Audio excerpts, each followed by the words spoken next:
Waste Bengal की बात मैं थोड़ा सा करना चाहता हूँ। वहाँ संदेशखाली के बाद आपकी स्थिति पिछली बार 18 सीटें आई थी और लोग मान नहीं रहे थे कि आपने मुझसे इंटरव्यू में कहा था कि बहुत अच्छी स्थिति है। हम लोग सोच रहे थे कि 18 सीट नहीं, पर आप 18 सीट लेके आए। इस बार आपको क्या लगता है, इससे बढ़ेगी और इसका क्या कारण है? मैं बॉटम का आंकड़ा भी कह देता हूँ जी, क्योंकि चुनाव काफी बाकी है, वहां 7 चरण में चुनाव होना है। बॉटम का आंकड़ा हमारा 25 है। 25 से ज्यादा सीट हम निश्चित रूप से बंगाल में जीतेंगे। इस बार बंगाल में भारतीय जनता पार्टी सबसे बड़ी पार्टी बनकर उभरी। 25 सीटें, बड़ा वो है। 25 से ज्यादा। 25 से ज्यादा। तो ये कैसे होगा? ये आपका जो साउथ ईस्ट बंगाल में जो है आप काफी वीक हैं। पिछली बार आपको शायद सिर्फ 2 ही सीट मिली थी वहां 18 सीटों पे। वो एरिया जो है वो आपके लिए बहुत अहम है, कोलकाता, हुगली, 24 परगना, हावड़ा।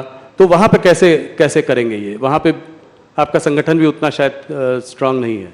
देखिए, 2017 से भारतीय जनता पार्टी ने लगातार पश्चिम बंगाल में संगठन का भी विस्तार किया है और चुनावी सफलता के आंकड़ों में भी विस्तार किया है। 2017 से लगातार हम बढ़ते ही जा रहे हैं। विगत विधानसभा चुनाव की मैं बात करूं, हम 2 लोग थे, 77 हो गए। बहुत बड़ी जंप है। Congress 0, communist party 0।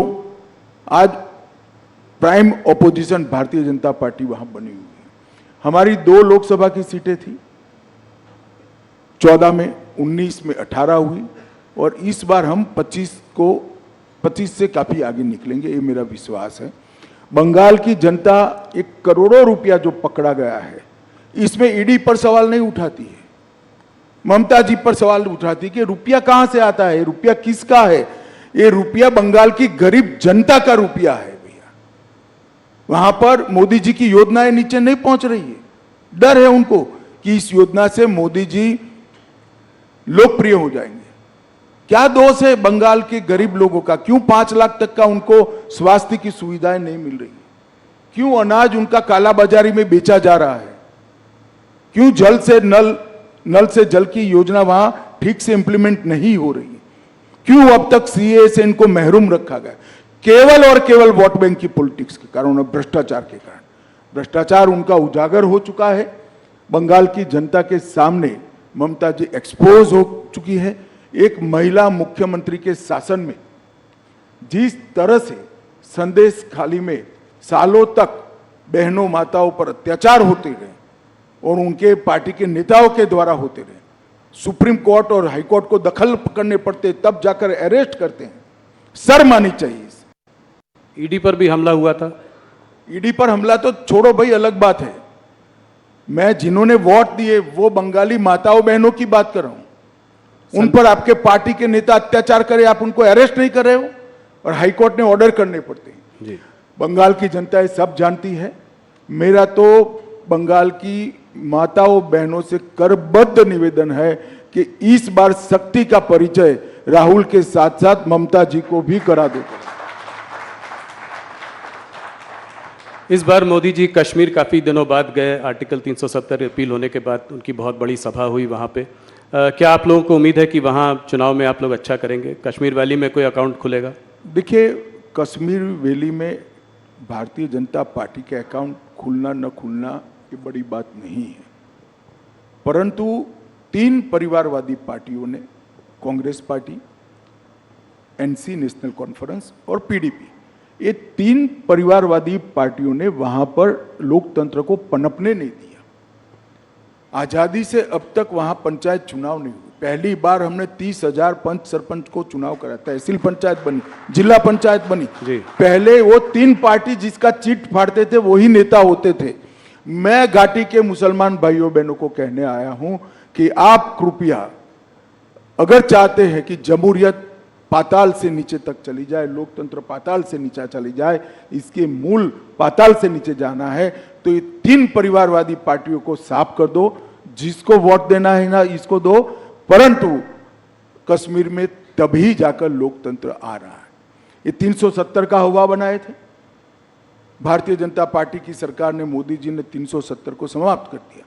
आज हर कश्मीरी को 5 लाख से ज़्यादा स्वास्थ्य को मिलता है, पानी मिल गया, चावल मिल रहा है, सारी स्वास्थ्य की सुविधाएं मिल गई है, बड़े बड़े इंस्टीट्यूशन आए हैं, 2 करोड़ से ज़्यादा यात्री अब आज कश्मीर में जा रहे हैं।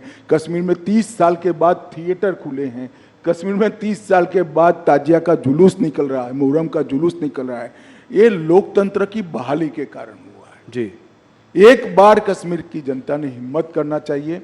जिन लोगों ने 75 साल तक कश्मीर की जनता को लोकतंत्र से महरूम रखा, संवैधानिक अधिकारों से महरूम रखा और अपने केंद्र सरकार की स्कीमों से महरूम रखा, उनको दंड दीजिए, लोकतंत्र को मजबूत कर दिए। भारतीय जनता पार्टी को वोट दीजिए, जिसको देना है इसको दीजिए, परंतु घाटी में एक बार ये 3 परिवारवादी पार्टियों को सबक सिखाना चाहिए। कश्मीर में चुनाव कब होंगे, ये मैंने आपसे सवाल बहुत बार पहले भी पूछा है। इस बार बोला गया कि पैरामिलिट्री फोर्सेस की कुछ कमी है क्योंकि नेशनल इलेक्शंस हो रहे हैं तो नहीं हो पाए, तो इसका मतलब जल्दी होने चाहिए। सुप्रीम कोर्ट ने ऑर्डर ही किया है सितंबर तक कराने का। जी, तो उसके तो आउटर लिमिट है, सितंबर के पहले हो जाएंगे। एक सवाल जो कि बार बार होता है, आप लोगों का नारा था कि मंदिर वहीं बनाएंगे, वो आप लोगों ने बनवाया, प्राण प्रतिष्ठा हुई। एक और नारा है जो है अभी तो ये झांकी है, काशी मथुरा बाकी है, तो क्या ये अगले उसमें 5 साल में देखने को मिलेगा? देखिए, ये सारे मसले कोर्ट में लंबित है, इस पर मेरा अभी कुछ भी कहना उचित नहीं है, परंतु मैं एक बात जरूर कहना चाहता हूँ। राम मंदिर में हमारा पालमपुर कार्यकारिणी का भारतीय जनता पार्टी का वादा था कि हम संवैधानिक रूप से प्रभु श्री राम का भव्य मंदिर अयोध्या में बनाएंगे। 500 साल से करोड़ों राम भक्त जिसकी राह देख रहे थे, वो काम मोदी जी ने 5 साल में भी कर दिया। सुप्रीम कोर्ट का फैसला भी आ गया, भूमि पूजन भी किया और 22 जनवरी को प्राण प्रतिष्ठा कर प्रभु श्री राम को अपने भव्य मंदिर में विराजित करने का काम भी नरेंद्र मोदी ने कर दिया। और मैं मानता हूं कि जो दृश्य है वो क्षण है, 10,000 साल का क्षण है, मेरी बात याद रखना। 10,000 साल तक न केवल भारत, दुनिया इस क्षण को भुला नहीं पाएगी। और ये बहुत बड़ा लोकतंत्र का उदाहरण है, क्योंकि भारत में हिंदू मेजोरिटी में होने के बावजूद भी 75 साल तक हमने राह देखी कि हमें कोर्ट ऑर्डर करे, उसके बाद ही हम मंदिर बनाएंगे। और पूर्ण तरह संवैधानिक रूप से कोर्ट के ऑर्डर से मंदिर बनाया। दुनिया में ऐसे उदाहरण बहुत कम मिलते हैं जो भारत ने दिया है, और उसका मोदी जी के समय में होना, भाजपा के समय में होना, हम सबका सौभाग्य हम मानते हैं। जी, बस कुछ सवाल, 2-3 सवाल और आपको मैं उत्तर प्रदेश के बारे में सवाल पूछे बिना नहीं जाने दे सकता। क्या इस बार उत्तर प्रदेश में आपकी परफॉर्मेंस 2014 से भी ज्यादा अच्छी होगी? निश्चित रूप से 73 सीटें थी। निश्चित रूप से हम उत्तर प्रदेश में हमारा अब तक का सबसे अच्छा परफॉर्मेंस करेंगे, 2014 से भी ज्यादा सीटें। इसका मतलब रायबरेली में आप जीत सकते हैं, कन्नौज, मैनपुरी, आजमगढ़, इन सब में? सीटों के नाम पे न पड़िए। पूरी उत्तर प्रदेश की जनता परिवारवाद से त्रस्त है। इस बार परिवारवादी पार्टियों को जनता सबक सिखाएगी, ऐसा मुझे भरोसा है। आपसे हर बार जब इंटरव्यू करते हैं तमाम सवाल पूछते हैं, देश भर की बातें होती हैं। गृह मंत्रालय के कुछ अचीवमेंट्स बताइए जो 5 साल में, जो आप सबसे बड़ा मानते हैं। देखिए, कोई अचीवमेंट बड़ा या न छोटा नहीं हो सकता। हर अचीवमेंट की अपनी जगह पे एक अहमियत होती है।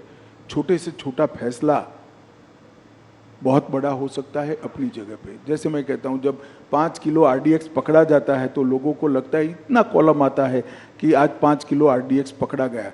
अगर वो न पकड़ा जाए तो 2000 लोग बम धमाके में मारे जाते हैं। तो ये तो नज़रिए का सवाल है। मगर मैं निश्चित रूप से कहना चाहता हूँ, कश्मीर के अंदर शांति, नॉर्थ ईस्ट के अंदर 10 से ज़्यादा समझौते कर 9000 से ज़्यादा उग्रवादियों को सरेंडर कराना, वामपंथी उग्रवाद लगभग समाप्त कर देना, नारकोटिक्स पर कठोरता से लगाम खींचना और ढेर सारी चीज़ों में देश की आंतरिक सुरक्षा को हमने सुरक्षित करने का काम किया है। डिजास्टर मैनेजमेंट जो मोदी जी का एक देश भर में मोदी जी का ही इनिशिएटिव है, उसको भी मोदी जी के नेतृत्व में, इनके सीधे गाइडेंस के तले गृह मंत्रालय ने आगे बढ़ाया है। ढेर सारे काम हुए हैं, परंतु मैं देश की जनता को एक ही बात कहना चाहता हूं, चाहे समाज कल्याण विभाग हो, चाहे रक्षा मंत्रालय हो, चाहे गृह मंत्रालय हो, चाहे वित्त मंत्रालय, हर मंत्रालय में आज़ादी के 75 साल में अगर सबसे अच्छा परफॉर्मेंस हुआ है तो ये 10 साल में हुआ है, और 10 साल में देश की सूरत और सीरत दोनों बदली। देश को दुनिया में सम्मान मिलने लगा है। आज भारत क्या बोलता है वो मैटर करता है। भारत का पासपोर्ट लेकर कोई जाता है तो सम्मान के साथ उसको देखा जाता है, और भारत के भविष्य पर न केवल भारतीय, पूरी दुनिया को विश्वास है कि आने वाले 25 साल भारत के 25 साल है। मोदी जी जब देश की जनता का आशीर्वाद लेने आए हैं तब हमारे पास 10 साल का ट्रैक रिकॉर्ड भी है और 25 साल का एजेंडा भी है। विपक्ष के पास ना ट्रैक रिकॉर्ड है, ना एजेंडा है, ना नेता है, ना नीति है। भारतीय जनता पार्टी एक कॉन्क्रीट एजेंडे के साथ महान भारत की रचना की कल्पना लेकर आप सबके सामने आ रही है। आप समर्थन करिए, मोदी जी को आशीर्वाद दीजिए, भारतीय जनता पार्टी को आशीर्वाद दीजिए, और आशीर्वाद दीजिए तो थोड़ा बहुत मत दीजिएगा, 400 पार करा दीजिएगा। इतनी ही मेरी आप सबसे विनंती है। धन्यवाद।